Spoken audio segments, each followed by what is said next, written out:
Doctor BR Ambedkar Konaseema జిల్లా ముమ్మిడివరం మండలం కొత్తలంక ప్రాథమిక ఆరోగ్య కేంద్రంలో సంవత్సరం 5 నెలల కాలంగా ల్యాబ్ టెక్నీషియన్ లేక ప్రజలు ఇబ్బందులు పడుతున్నారు.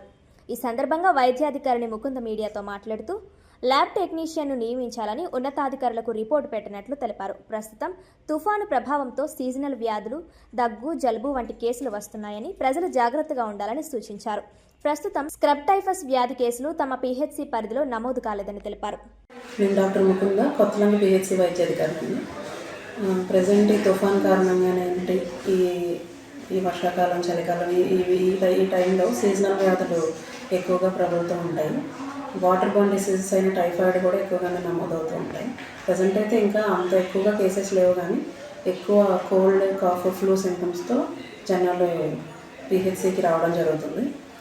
నెక్స్ట్ వెక్టర్ బోర్న్ డిసీజెస్ మనకి మలేరియా, డెంగ్యూ ఇవి కూడా ఏమీ నమోదు అవ్వలేదండి.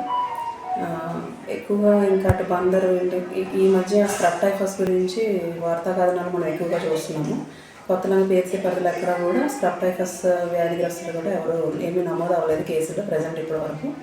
సీజనల్ వ్యాధులైన ఫ్లూ సింటమ్స్తో ఫీవర్, బాడీ పెయిన్స్, జలుబు ఈ లక్షణాలతో జనాలు ఎక్కువగా ఓపీకి వస్తూ జరుగుతుందండి.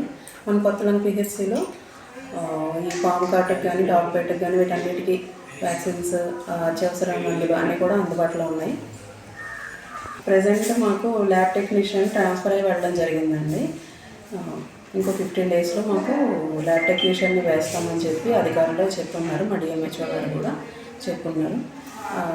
వాళ్ళు వచ్చినామంటే ఇంకా మనకి ల్యాబ్ టెస్టులన్నీ కూడా ఎటువంటి అంతరాయం లేకుండా కొనసాగిస్తాం.